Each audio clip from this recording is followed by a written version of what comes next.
नमस्कार, ज्ञान वॉइस में आपका स्वागत है। क्या आपके जीवन में कोई ऐसा है जिसकी बातें, जिसका व्यवहार आपको अंदर तक तोड़ देता है? कोई ऐसा जिसकी नज़रें आप पर पड़ते ही आपको अपनी ही कीमत कम लगने लगती है, जिसकी एक मुस्कान में भी आपको अपने लिए एक उपहास दिखाई देता है? हम सब उस अनुभव से गुजरे हैं। दिल में एक अजीब सी ठंडक दौड़ जाती है, सांसें भारी हो जाती हैं, और हजारों लोगों की भीड़ में भी हम अचानक अकेले पड़ जाते हैं। कोई हमें बताता है कि हम इस काम के लायक नहीं, कोई हमारे सपनों पर हंसता है, कोई हमारी कोशिशों को मिट्टी में मिला देता है, और कोई बस अपनी मौजूदगी से ही हमें छोटा महसूस कराता है। और सबसे दर्दनाक बात यह होती है कि हम उनकी बातों पर विश्वास करने लगते हैं। एक छोटा सा बीज, एक संदेह का बीज, वह हमारे मन की उपजाऊ जमीन में बो जाते हैं, और हम अपनी ही मेहनत, अपने ही आंसुओं से उसे सींचकर एक विशाल वृक्ष बना देते हैं। एक ऐसा विषवृक्ष जिसकी छाया में हमारी अपनी ही आत्मा घुटने लगती है। हम लड़ना चाहते हैं, जवाब देना चाहते हैं, चीख कर दुनिया को बताना चाहते हैं कि हम कमजोर नहीं हैं, पर हमारी आवाज हमारे ही गले में फंसकर रह जाती है। हम सोचते हैं, क्यों मेरे साथी, क्यों मुझ में ऐसी क्या कमी है कि लोग मुझे अपनी उंगलियों पर नचाना चाहते हैं?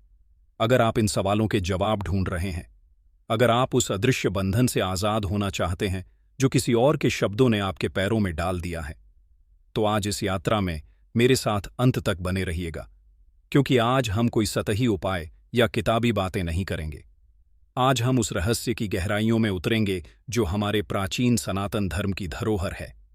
एक ऐसा रहस्य जो आपको बताएगा कि जो लोग आपको नीचा दिखाने की कोशिश करते हैं, उनकी असली शक्ति क्या है और उस शक्ति का स्रोत कहाँ है।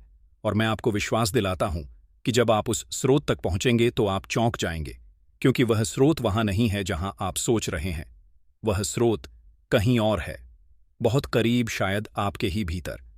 तो चलिए इस यात्रा की शुरुआत करते हैं और उस गुप्त कुंजी को खोजते हैं जो आपको इस पीड़ा से हमेशा के लिए मुक्त कर सकती है। सबसे पहले हमें उस व्यक्ति को समझना होगा जो हमें नीचा दिखाने की कोशिश करता है। हमें उसके मन के भीतर झांकना होगा, उसके मुखौटे के पीछे छिपे असली चेहरे को देखना होगा। बाहर से वह व्यक्ति बहुत शक्तिशाली, आत्मविश्वासी और मजबूत दिख सकता है। उसकी आवाज में एक अधिकार हो सकता है, उसकी बातों में एक तीखापन जो सीधे आपके हृदय को भेद देता है। वह ऐसा व्यवहार कर सकता है जैसे उसे सब कुछ पता है और आप एक अज्ञानी जीव हैं। पर क्या यह सच है? सनातन परंपरा हमें सिखाती है कि संसार एक माया है, जो जैसा दिखता है वैसा होता नहीं। जो व्यक्ति आपको छोटा महसूस कराने की कोशिश कर रहा है, वह वास्तव में ब्रह्मांड का सबसे दयनीय और कमजोर प्राणी है। उसका व्यवहार उसकी शक्ति का नहीं, बल्कि उसकी आंतरिक दरिद्रता का प्रमाण है। उसका अहंकार, उसका घमंड, उसका उपहास, यह सब एक पर्दे की तरह है, जिसके पीछे वह अपनी ही गहराती हुई असुरक्षा, अपनी हीन भावना और अपनी आध्यात्मिक शून्यता को छिपाने की कोशिश कर रहा है। कल्पना कीजिए एक ढोल की। वह कितना शोर करता है, कितनी जोर से बजता है, पर क्यों? क्योंकि वह अंदर से खोखला है, खाली है। जो बर्तन अंदर से भरा होता है वह कभी शोर नहीं करता। ठीक इसी तरह जो व्यक्ति ज्ञान, प्रेम और आत्मसम्मान से अंदर तक भरा होता है, उसे किसी और को नीचा दिखाकर खुद को ऊंचा साबित करने की जरूरत ही नहीं पड़ती। उसका अस्तित्व ही उसका प्रमाण होता है। जो आपको अपमानित कर रहा है वह असल में एक खाली ढोल की तरह है, जो अपने शोर से दुनिया का ध्यान अपनी ओर खींचना चाहता है ताकि कोई उसके खोखलेपन को ना देख पाए। वह आपको नीचा इसलिए नहीं दिखाता कि आप नीचे हैं, बल्कि इसलिए दिखाता है ताकि वह आपके कंधे पर पैर रखकर कुछ पल के लिए खुद को ऊंचा महसूस कर सके। अब यहां कर्म का सिद्धांत समझिए। यह बहुत गहरा और महत्वपूर्ण है। भगवान श्री कृष्ण ने गीता में स्पष्ट कहा है, कर्मण्येवाधिकारस्ते मा फलेषु कदाचन, अर्थात तेरा अधिकार केवल कर्म करने में है, उसके फल में कभी नहीं। जो व्यक्ति आपके लिए अपमान के शब्द बोल रहा है वह एक कर्म कर रहा है। वह अपनी वाणी से, अपने विचारों से, अपने व्यवहार से एक बीज बो रहा है। यह उसका कर्म है और इस कर्म का फल भी उसी को भोगना पड़ेगा। उसके शब्द आपके बारे में कुछ नहीं कहते। वे अपने चरित्र, अपनी चेतना के स्तर के बारे में सब कुछ बताते हैं। जब कोई आप पर कीचड़ फेंकता है तो यह कीचड़ आपके ऊपर बाद में लगता है, पहले उसके अपने हाथों में होता है। वह अपनी आत्मा पर जो मैल लगा रहा है उसका हिसाब उसे ही देना होगा। उसके शब्द आपके सत्य को नहीं बदल सकते। अगर आप सूर्य हैं तो किसी के कह देने से तुम एक अंधेरा हो, आप अंधेरा नहीं बन जाएंगे। आपकी वास्तविकता पर उसके शब्दों का कोई प्रभाव नहीं पड़ता। प्रभाव पड़ता है आपकी धारणा पर, आपके मन पर, और यही वह रहस्य है कि इसे हमें समझना है। हमारे धर्म ग्रंथों में 3 गुणों की बात की गई है: सत्व, रजस और तमस। सात्विक गुण पवित्रता, ज्ञान और शांति का प्रतीक है। राजसिक गुण वासना, क्रिया और बेचैनी का प्रतीक है।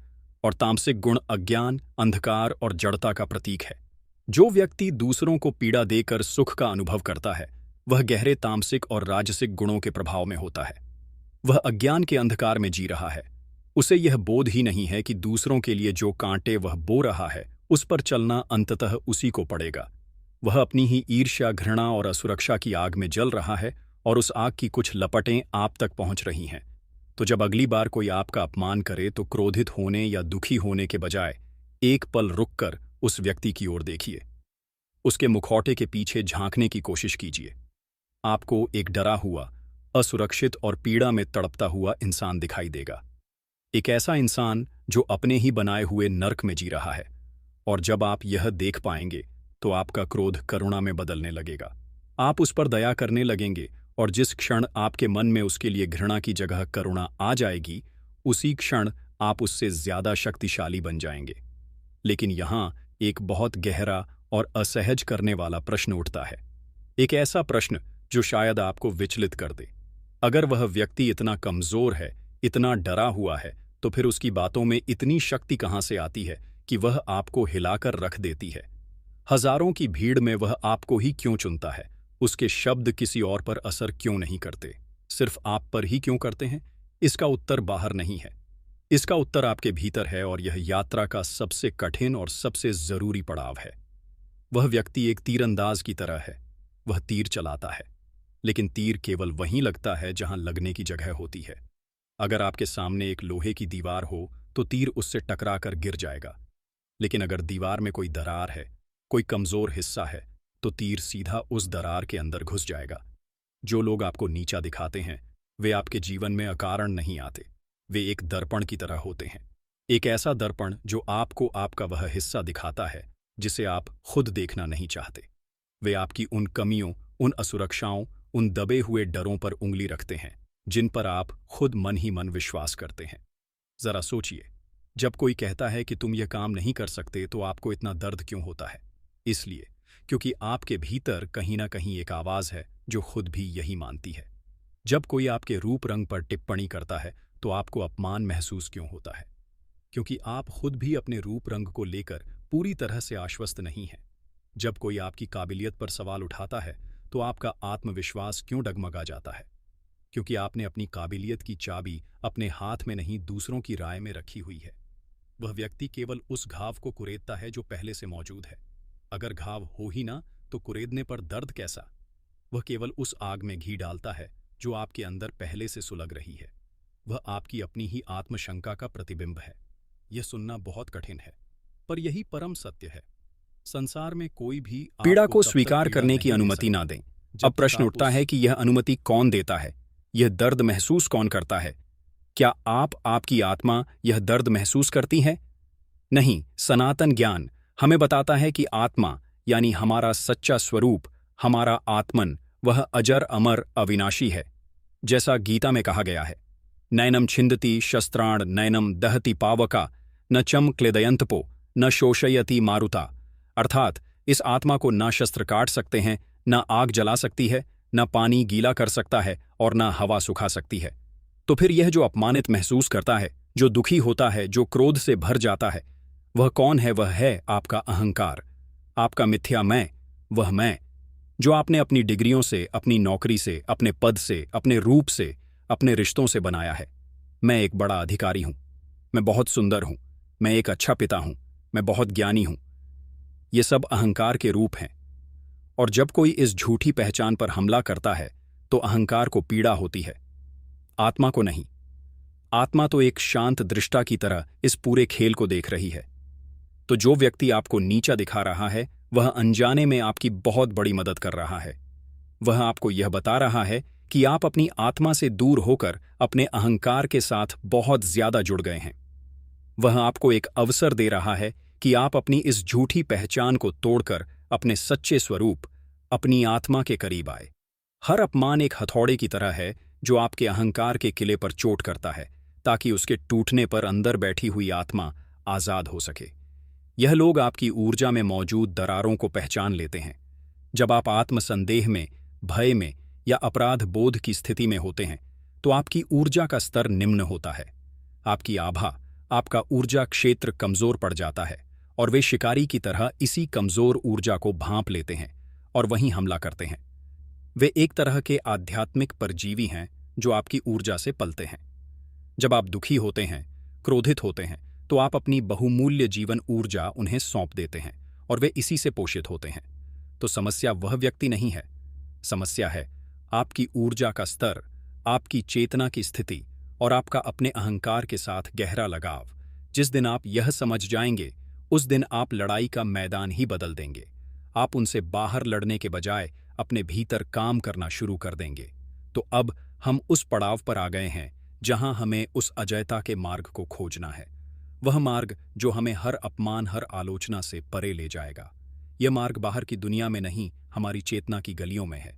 ये कोई एक दिन का चमत्कार नहीं, बल्कि एक सतत साधना है।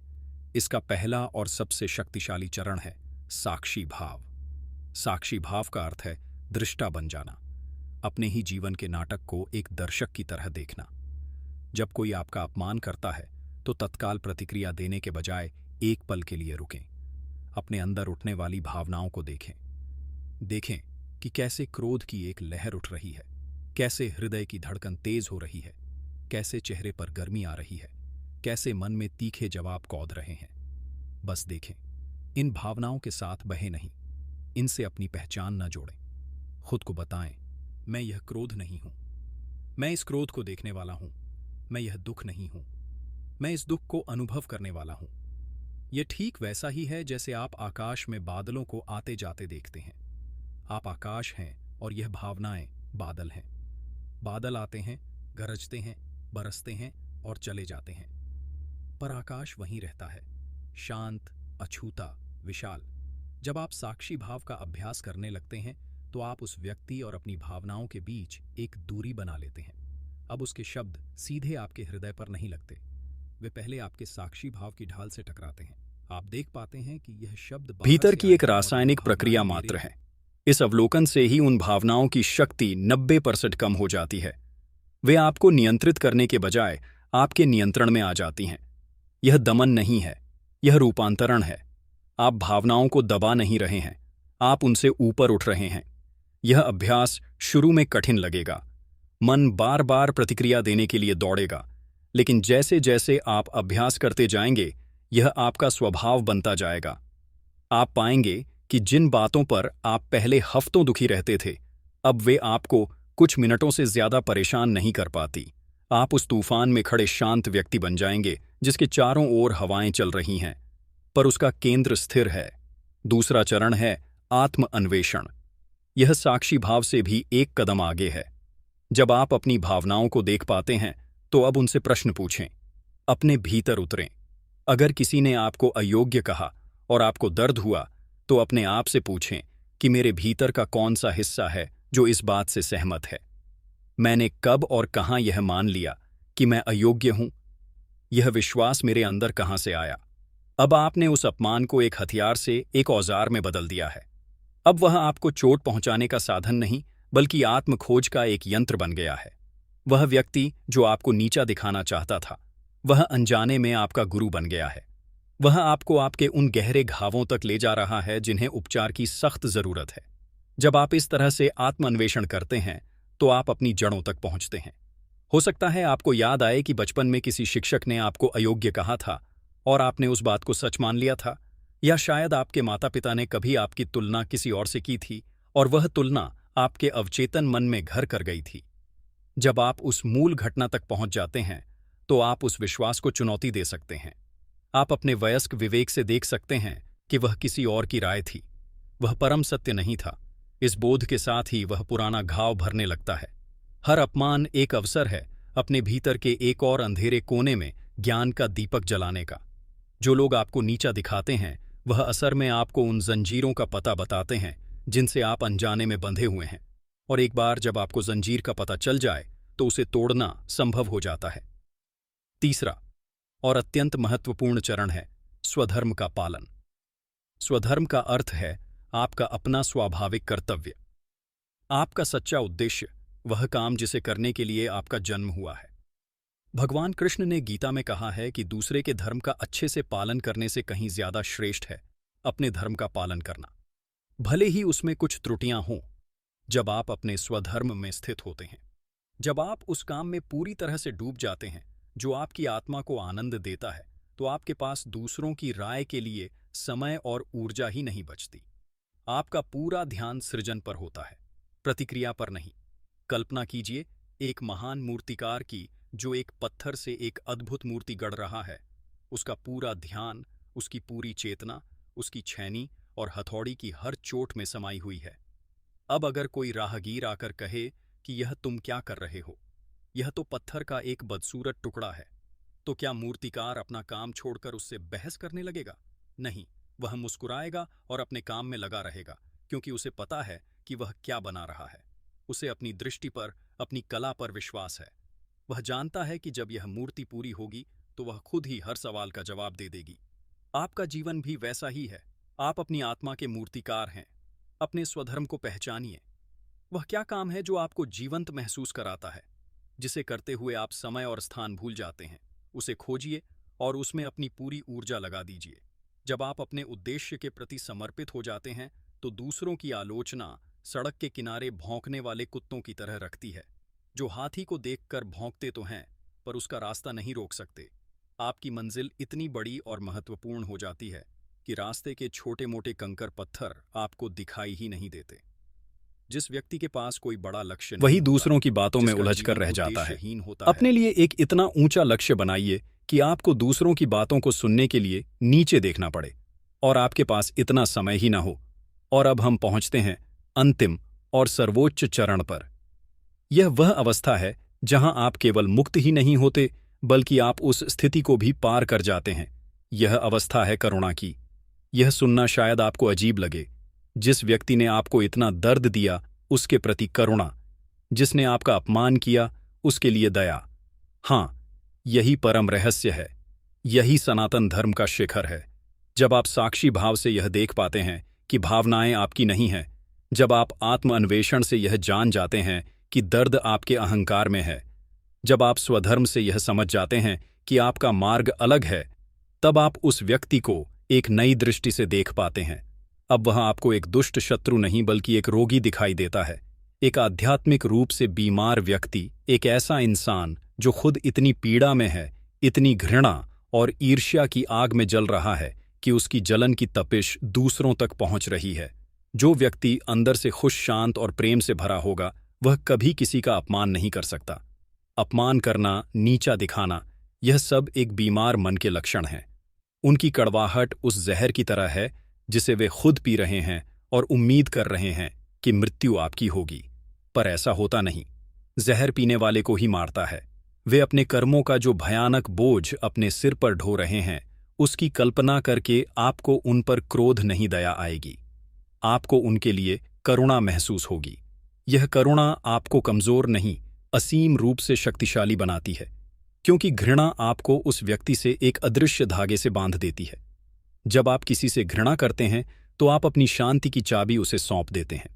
वह जब चाहे आपको परेशान कर सकता है, लेकिन जब आप उसे क्षमा कर देते हैं और उसके प्रति करुणा का भाव रखते हैं, तो आप उस धागे को काट देते हैं। आप आजाद हो जाते हैं। अब उसका व्यवहार उसका कर्म है और आपकी शांति, आपका स्वभाव, दोनों के बीच कोई संबंध नहीं रह जाता। करुणा का अर्थ यह नहीं है कि आप अपमान सहते रहें या किसी को खुद पर हावी होने दें। आत्मसम्मान के लिए सीमाएं तय करना भी करुणा का ही एक रूप है। अपने प्रति करुणा। आप उस व्यक्ति से विनम्रतापूर्वक लेकिन दृढ़ता से कह सकते हैं कि उसका व्यवहार आपको स्वीकार्य नहीं है। आप उस स्थिति से खुद को दूर कर सकते हैं। आप उससे संबंध समाप्त कर सकते हैं। यह सब घृणा से नहीं, बल्कि शांति और आत्मप्रेम के भाव से किया जाना चाहिए। आप उस व्यक्ति को उसकी नियति पर छोड़कर अपनी यात्रा पर आगे बढ़ जाते हैं।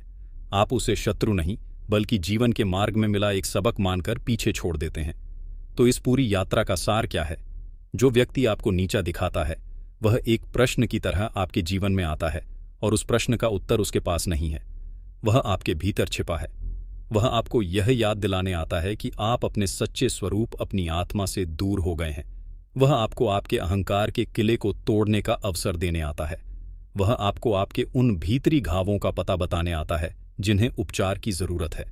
वह आपको साक्षी भाव और आत्म अन्वेषण की साधना की ओर प्रेरित करने आता है।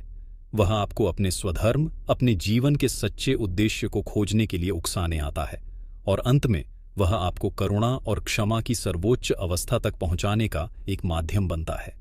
तो अगली बार जब कोई आपको नीचा दिखाए तो उसे अपना शत्रु मत समझिए, उसे एक कठोर गुरु समझिए जिसे ब्रह्मांड ने आपकी आध्यात्मिक उन्नति के लिए भेजा है।